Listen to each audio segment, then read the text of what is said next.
What's up, YouTube world? It's your boy Lucha, aka Matthew J. Brownlee, and I'm back with another spilling the NXT. Of course, that's right. I spilled the NXT. This is my top 5, and we're gonna get it right into it. I got my handy dandy notebook. Uh, Make sure you like, comment, subscribe, and we're gonna get right into this. NXT was a decent show. There was nothing horribly wrong with NXT. I just think that I don't know if NXT is like just cruising by, because they like to do this a lot, like especially when they have like their big takeovers or whatever like that. They'll announce like the takeover, whatever, and they'll just really like they'll put on good matches, but they'll just like build to that takeover and stuff like that. So I don't know if that's what they're doing, but uh, yeah, there was a lot of talking on NXT, which is kind of weird because NXT doesn't do a lot of talking. They do a lot of wrestling, obviously. Um, yeah, there was a lot. Like they had the thing with I don't know. They just had a lot of segments. Like it wasn't nothing bad. But they just like had a lot of weird segments. They had the one with the Way. They had that segment.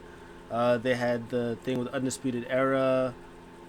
They had one with Kyle O'Reilly and Finn Balor, who was like they were like looking at each other weirdly at each other.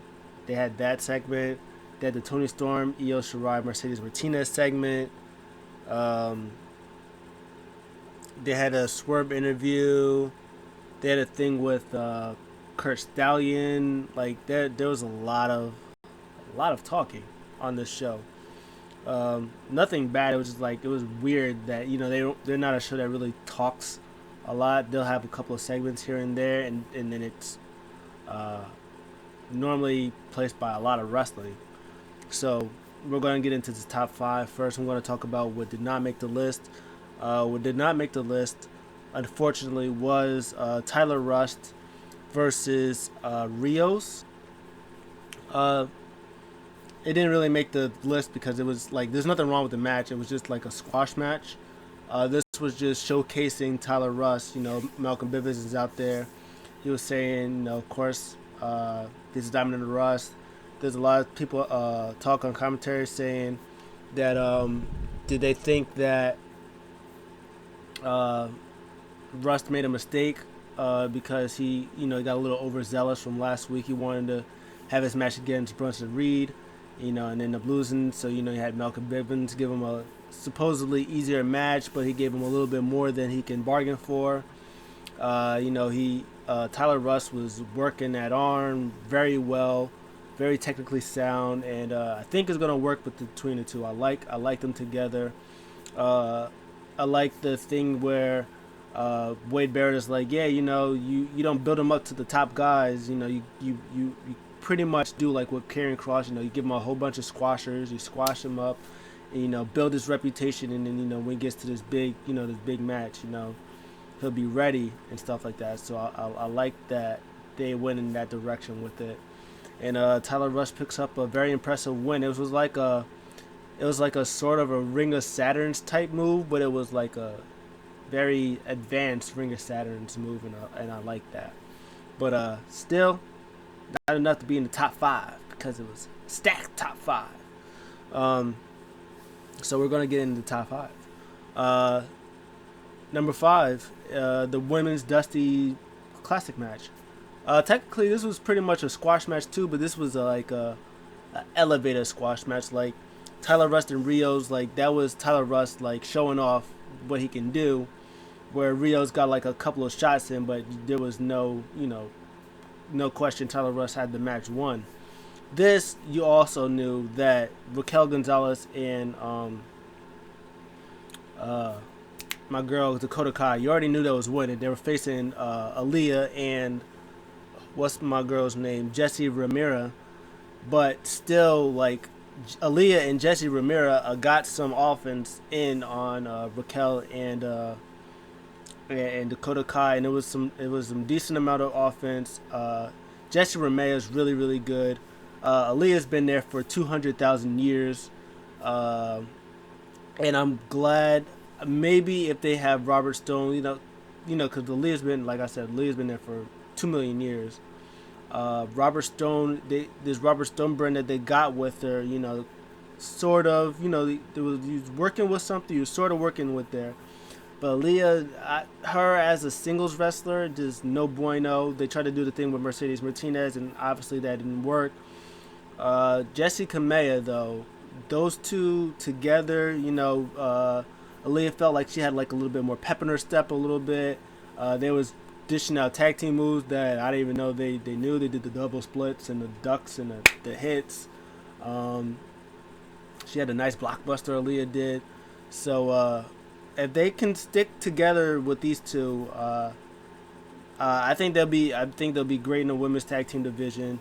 Because I think Raquel and Dakota Kai are facing Casey Catanzaro and Tatum Carter, which literally those two are the only actual tag teams on this whole thing.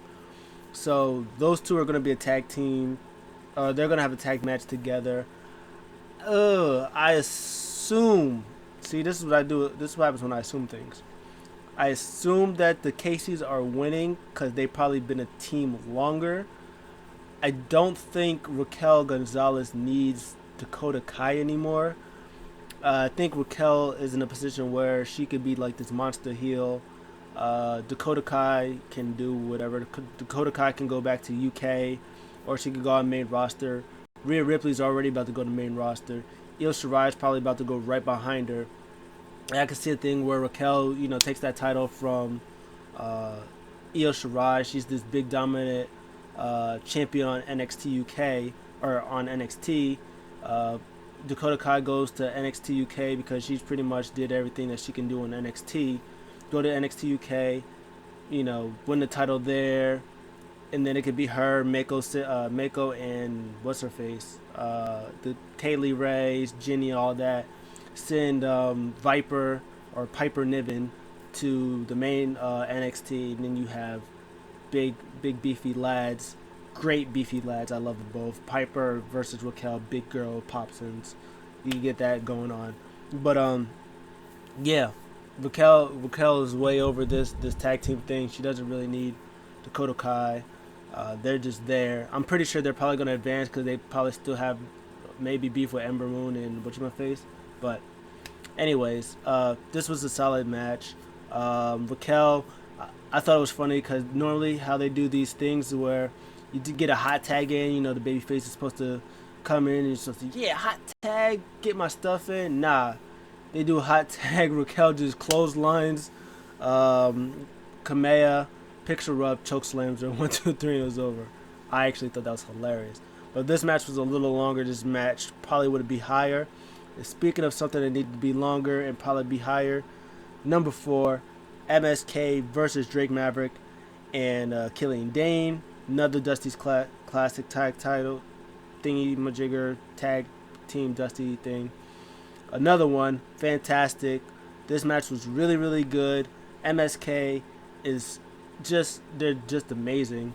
But I'm pretty sure they're, the last week or the week before, their match against Swerve and Jake Atlas was just, tag team, just be like, oh, this is MSK.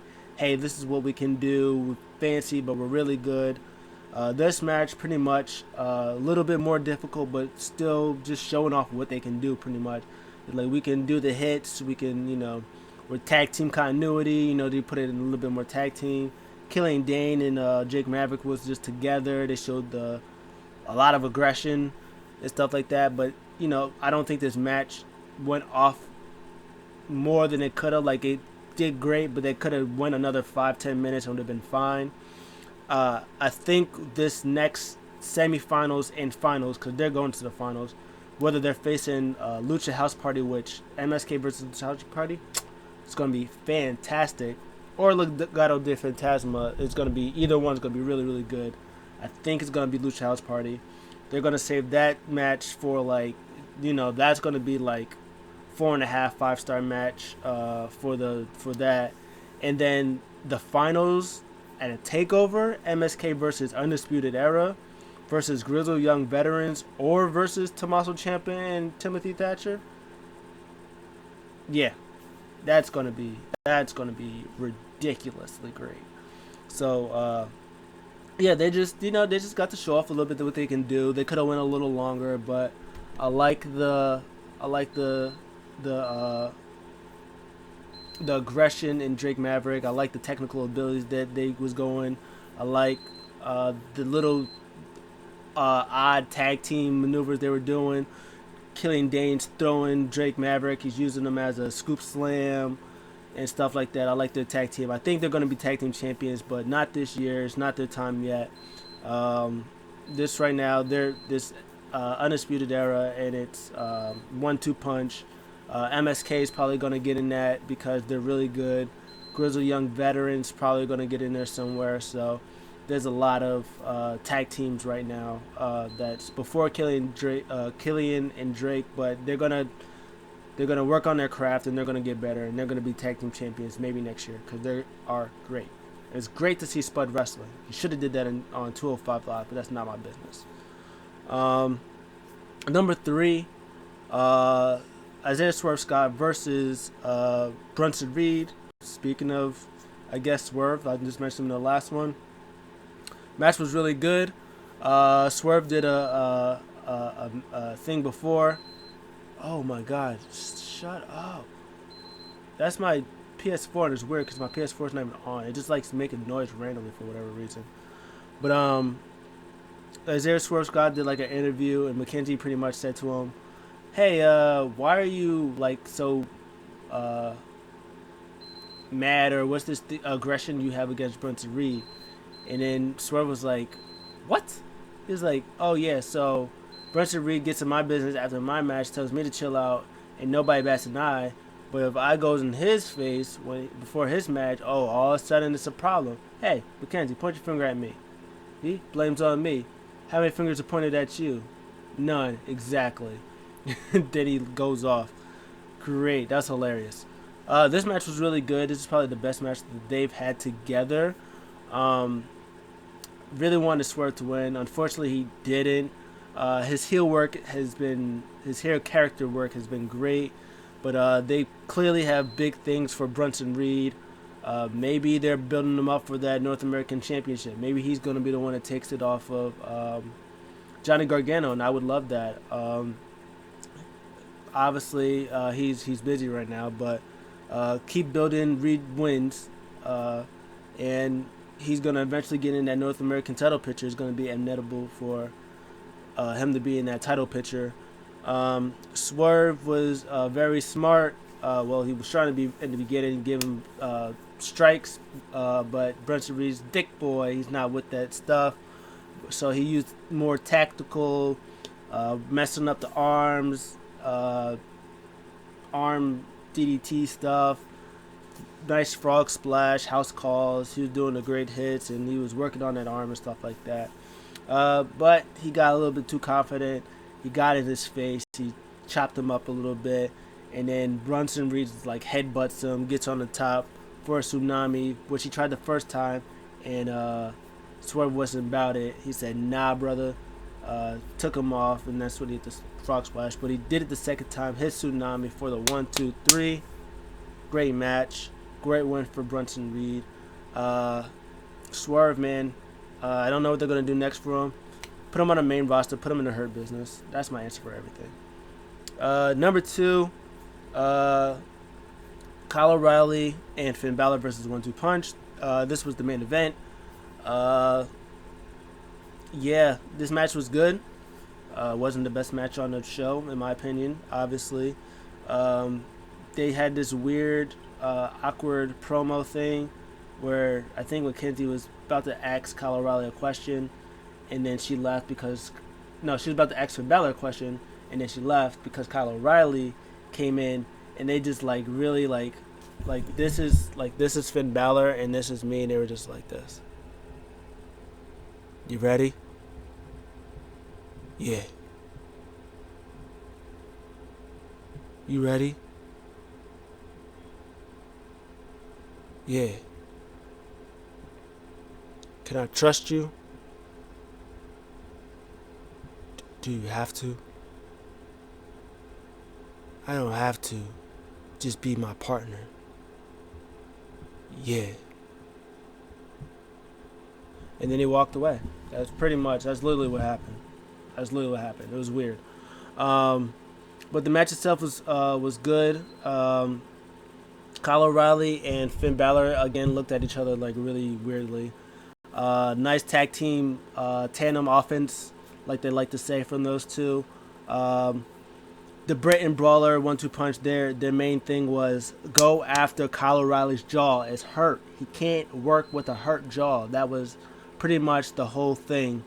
Got hurt jaw, attacked the jaw, beat up the jaw, elbow the jaw, stomp on the jaw, punch the jaw. Every reversal you do it to the jaw, do it to the jaw, do it to the jaw. And that's what they did. Finn Balor got in there. Finn Balor was aggressive. He was in there stomping mud holes out of people. When he's motivated, he can turn up the aggression, and that's what he did, stomping people out, elbowing people and stuff like that.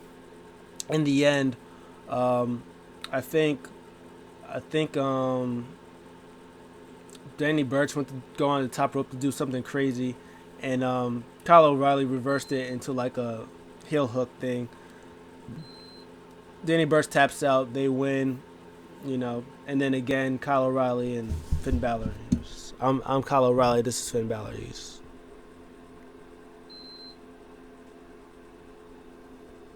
And then he turns around, and then Pete Dunne's there, and then Brett and Brawler beat up Kyle O'Reilly, and then Pete Dunne beat up Finn Balor, and then they're beating up Kyle O'Reilly, and then Undisputed Era come out, and then he had his arm like he was about to break his arm, like break Finn Balor's fingers, and then they're walking down the ring very slowly, and then Pete Dunne is like, oh well, y'all taking too long. Boom, got the fingers.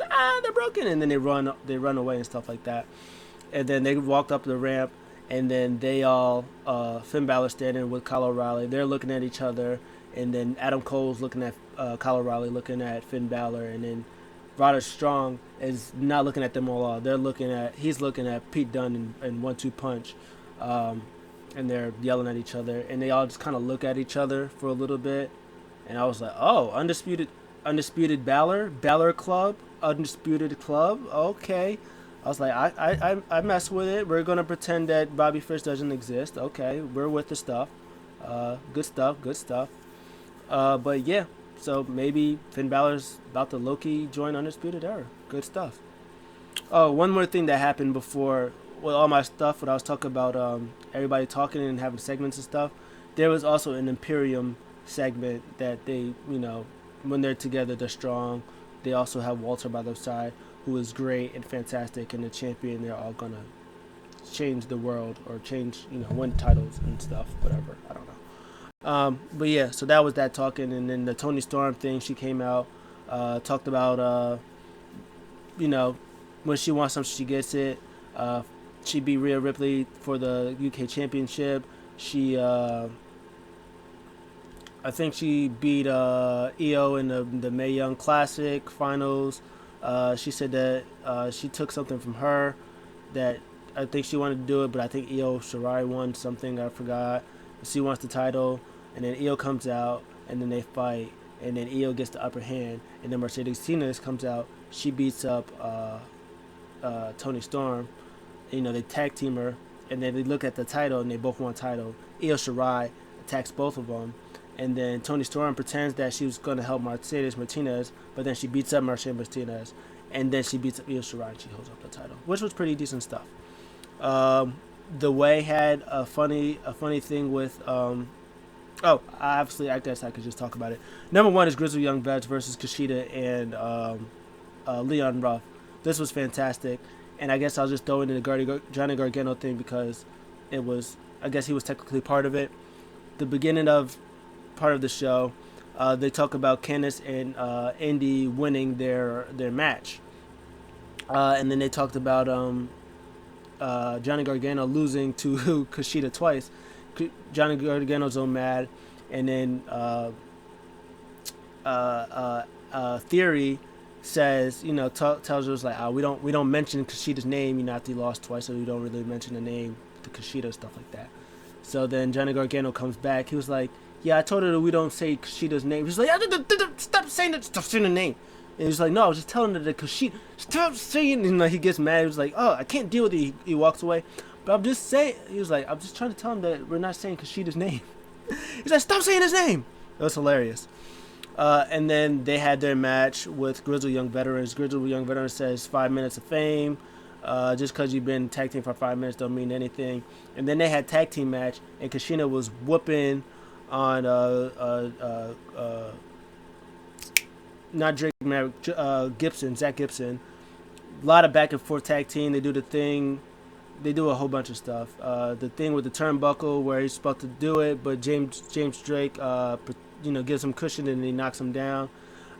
Leon Ruff being great with the ropes and stuff, and the cutters. They're getting the upper hand.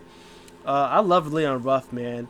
I think that he should be in that cruiserweight championship, like that title picture. I think he should be in that title picture.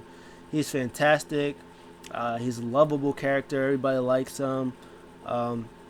Put him in that title picture that has also him, Escobar. I think Curse Stallion. If they put him, cause I think Escobar is great as in cruiserweight division. I think Leon Ruff would be great, like on 205 Live, to help that division and stuff like that. But yeah, it was a great stuff. Leon Ruff was flying over the place. Kushida had hot tag flying all over the place. They did a spot where they do the thing on the outside where James Drake has Leon Ruff, and then I think Zach Gibson, he like flies over and like elbows him while he drops him on the floor. That's good stuff. James Drake takes out Kushida and then beats him up. Oh, and then Ticket to Mayhem to Leon Ruff. 1, 2, 3. They win. They're going to face either Undisputed Era or Timothy Thatcher and Tommaso Ciampa, who I also forgot had also a little segment during the show, which again, like I said, a lot of talking during this thing. They pretty much said that, they respect each other from what they did from the Fight Pit, and, they know that Adam Cole and Roderick Strong's good, but they're going to beat him because, we mean war and stuff like that. And also Adam Cole and Roderick Strong also had a thing with them saying that they were good. Tommaso Ciampa, they know how good he is because they went to war together. And then Timothy Thatcher, he did a thing in the Fight Pit. He's great, but they're dorks, and they're going to beat him, pretty much. Again, a lot of talking during the show. But then after this, the good stuff happens. They're celebrating, and then Gargano and my boy Theory come out. They start beating up on him. Austin Theory knocks out Leon Ruff. They're fighting. Kushida's trying to fight him back and forth. Boom, super kick from Johnny Gargano to Kushida's face. He's beating him up. Austin Theory has him up. He's making him watch and stuff like that. And they kept panning back from him. And then they did it the third time. And then Dexter Lumis, who's also at the beginning just staring at him. And then Austin Theory was like, and then got scared, dropped him, ran away, and then showed Johnny Gargano was like, hey guy, yeah, them, yeah. And then they run away. He was like, forget him. And then they walk away. So yeah, that was, my mic almost fell. Yeah, that was the show. That was NXT. It was a decent show. I gave it a B. Not super fantastic, but it was a decent enough show. Good matches. Furthered the story along for NXT Takeover, not Saint Valentines Day Massacre for some reason. But still a good show. No problems with it. I loved it. Yeah, that was it. What'd you guys think? I'll see you in the next one. I'm out.